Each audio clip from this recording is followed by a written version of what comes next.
Have you ever felt like you were just dealt a completely unplayable hand in life? Oh, I think everyone has been there at some point, yeah. Right. I'm talking about a situation where you literally have absolutely nothing to work with.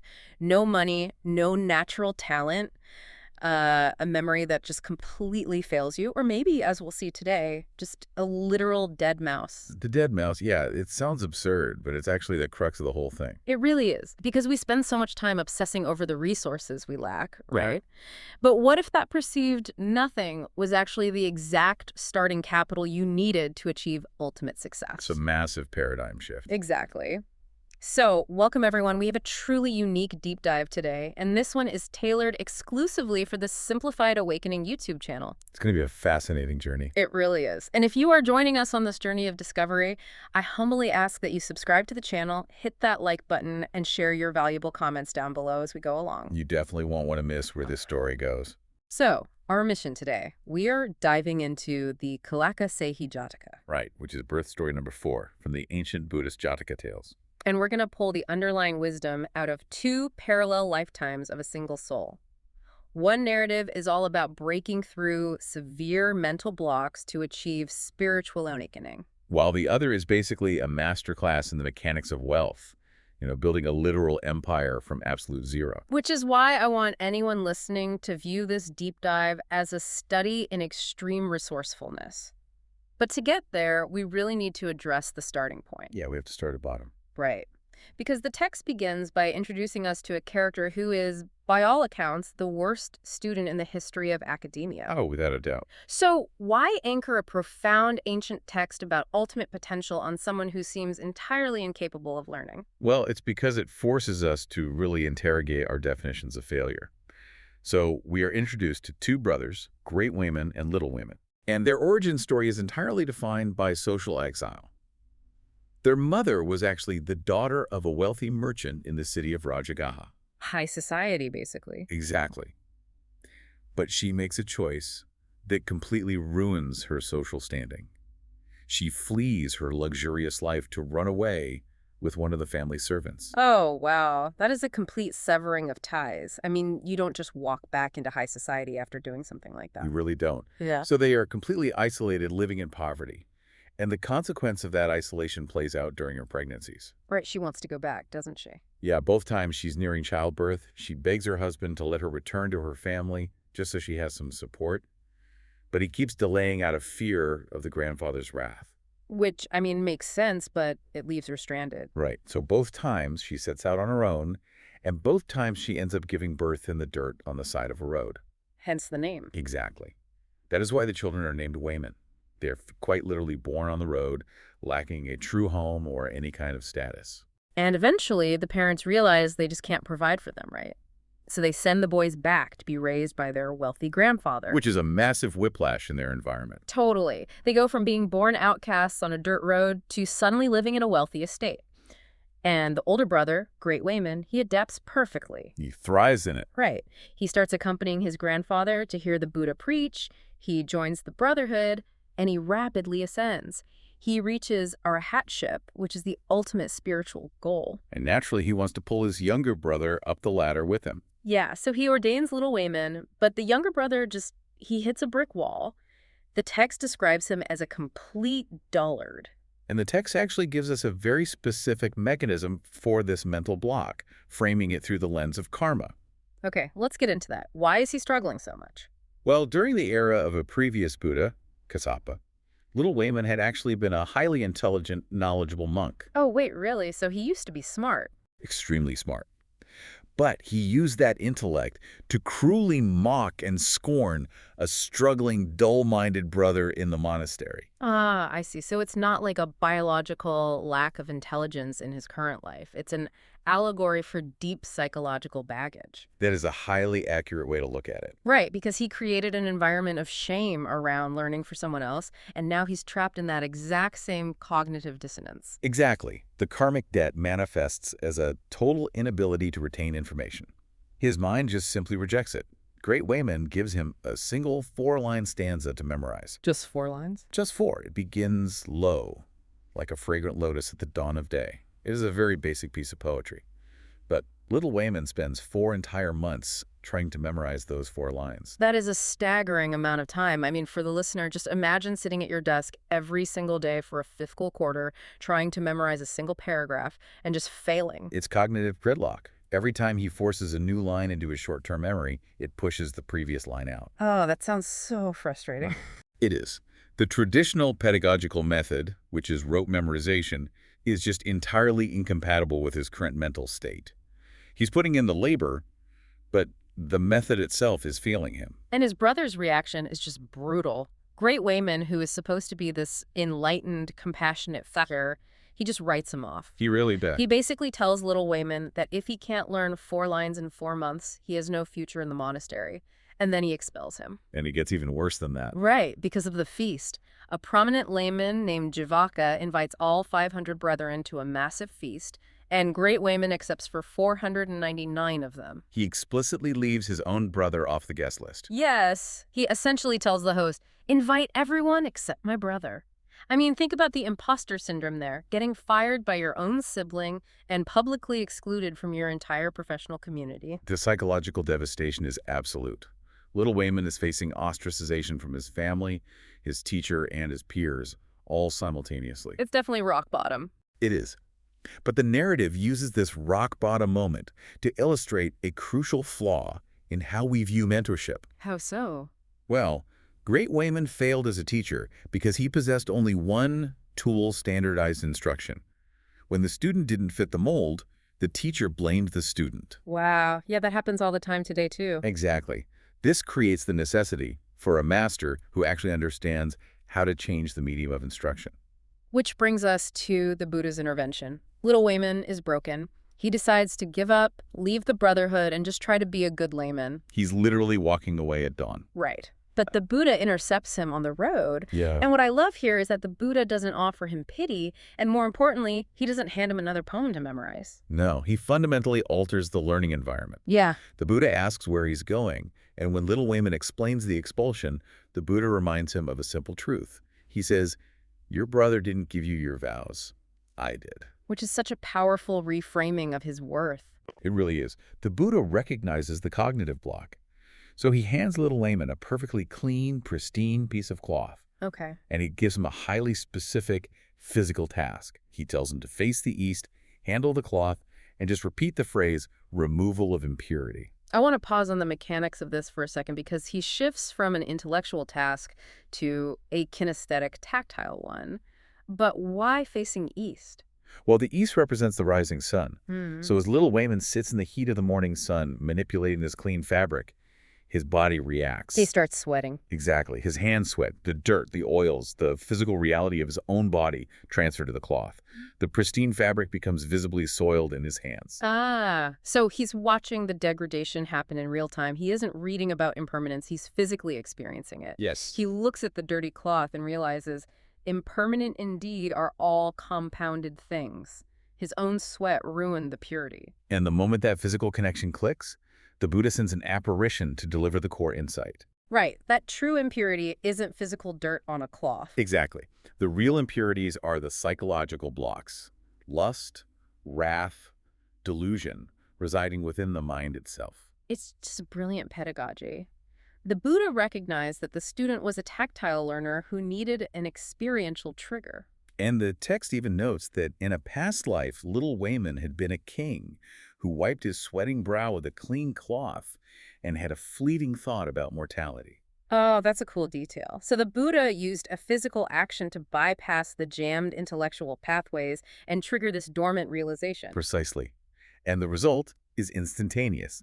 Little Wayman attains arahatship and suddenly possesses complete knowledge of the sacred texts. Okay, I have to challenge this a bit, though. From a narrative standpoint, he goes from completely incapable to absolute mastery in a single afternoon. It's quite the leap. Right. I think a lot of listeners might hear that and think it sounds like a cheat code. How do we rationalize a guy who couldn't remember 4 sentences suddenly knowing the entirety of the sacred texts? Well, it sounds like magic until you view it through the lens of cognitive psychology.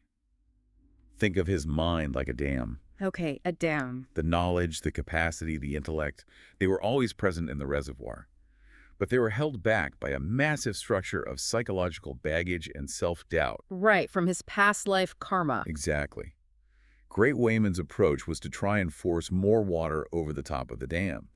But the Buddha's approach was to simply demolish the dam entirely. Oh, I love that analogy. So it wasn't about downloading new data into his brain. No, it was about restoring access to the capacity that was already there.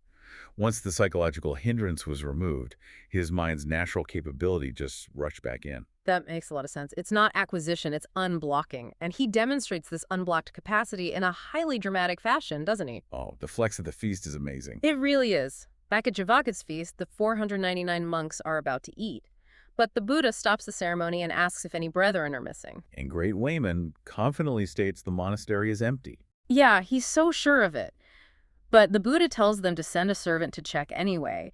And when the servant arrives at the monastery, well, the mango grove is filled with 1,000 identical clones of Little Wayman.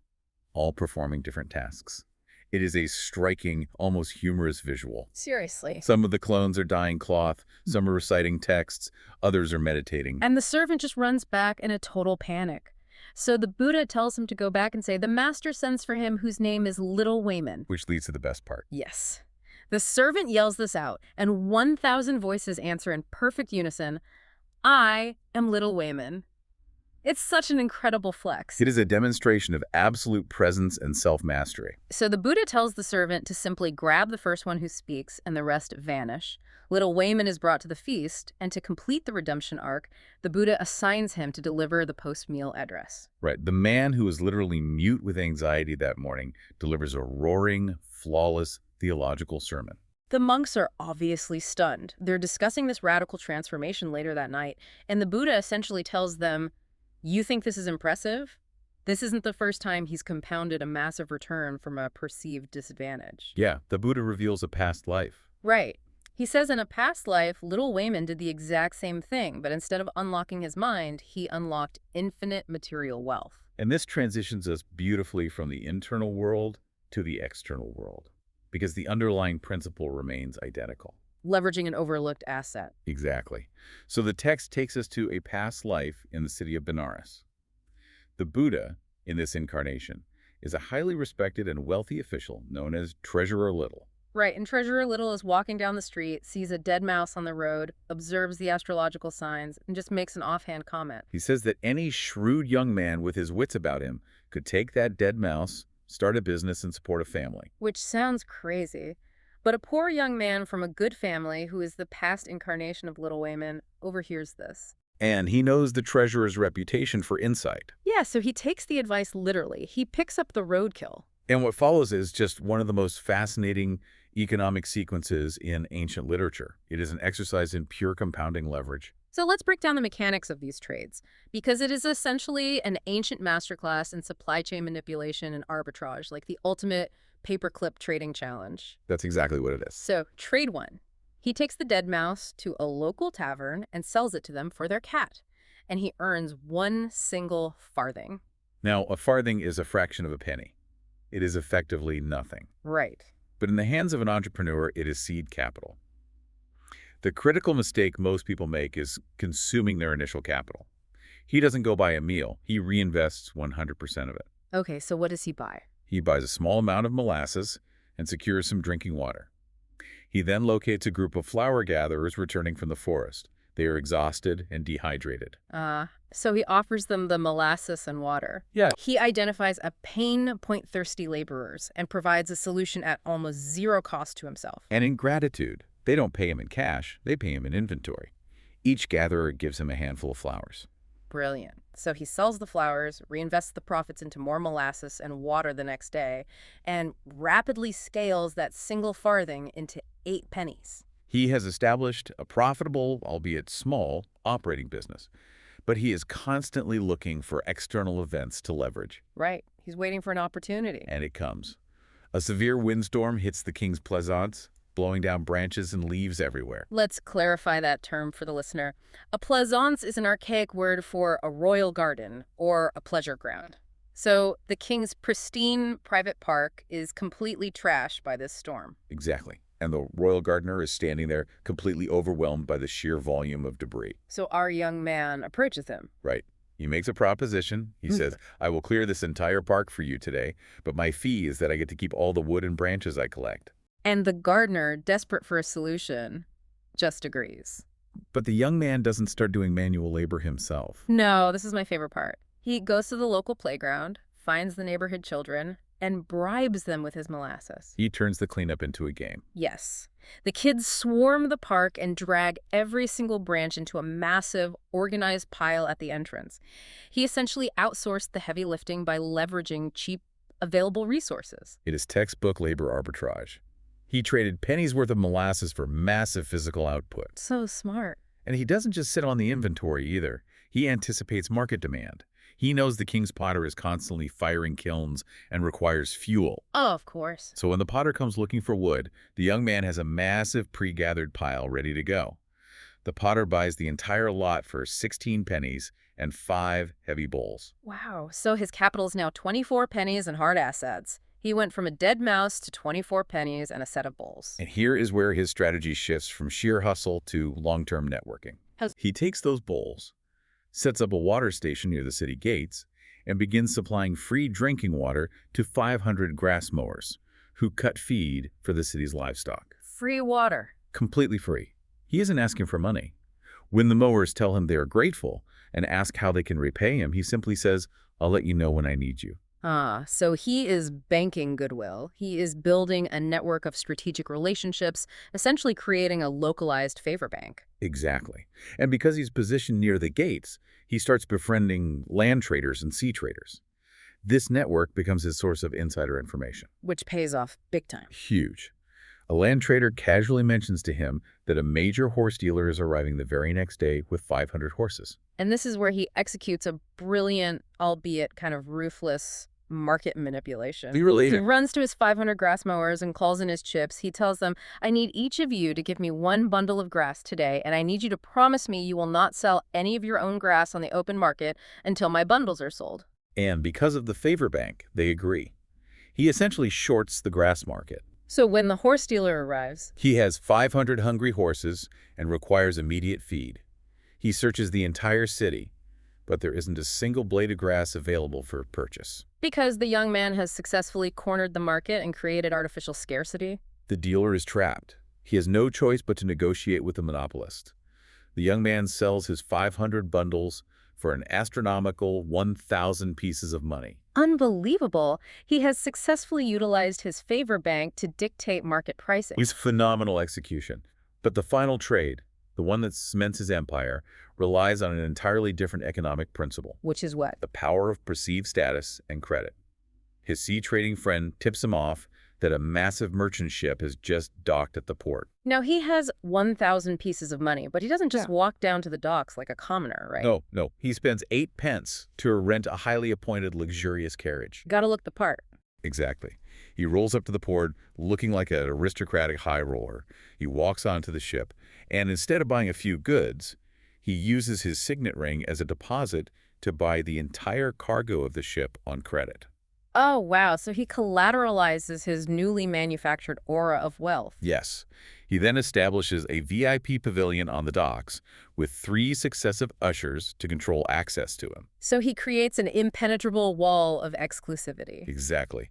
When 100 different merchants from the city rush to the port to buy goods, they are told the cargo is gone. A great merchant has already secured it. And they are intimidated by the carriage, the pavilion, the ushers. They basically have to beg for an audience. And because he holds the exclusive contract for the cargo, he syndicates it. Each of the 100 merchants has to pay him 1,000 pieces of money just to buy a share of the ship's inventory. And then they pay him another 1,000 pieces each to buy him out of the contract entirely. it is literally an ancient leveraged buyout. He nets 200,000 pieces of wealth. So just to recap for the listener, in 4 months, using the exact same principles of resourcefulness, he turned a piece of roadkill into 200,000 pieces of gold. It's astonishing. And the text makes a point to emphasize his character here, too. Yeah, he doesn't just hoard the wealth in isolation, right? No. Actuated by deep gratitude, he takes 100,000 pieces, half his net worth, and brings it to Treasurer Little, acknowledging that the initial idea was the true seed capital. And Treasurer Little is so astounded by the young man's execution and integrity that he marries his daughter to him, merging their estates. It is a stunning full-circle narrative. It really is. So when we synthesize these two stories, the message for you, the listener, becomes incredibly clear.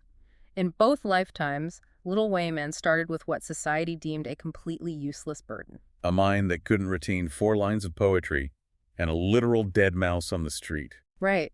Yet the text argues that with the right framework, whether that is a master who understands how to change the pedagogical medium or an entrepreneur who understands how to leverage small assets into compounding returns, those exact worthless starting points become the foundation for ultimate success.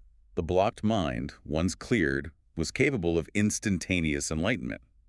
The dead mouse, when leveraged through labor arbitrage and market psychology, became an empire.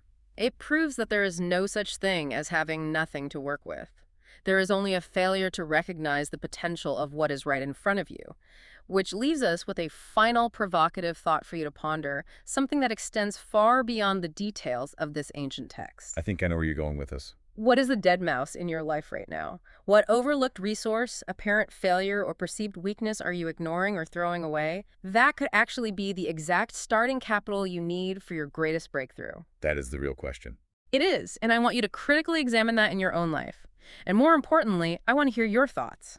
Head down into the comment section of the Simplified Awakening channel and tell us, what might your personal dead mouse be? How can you leverage it today? I'm really looking forward to reading those comments. Same here, and while you are down there, please humbly remember to like this video and subscribe to the channel so you never miss out on these deep dives. It has been an absolute privilege dissecting these narratives today. The economic and psychological frameworks embedded in the Jataka tales remain shockingly relevant to our modern challenges. They absolutely do.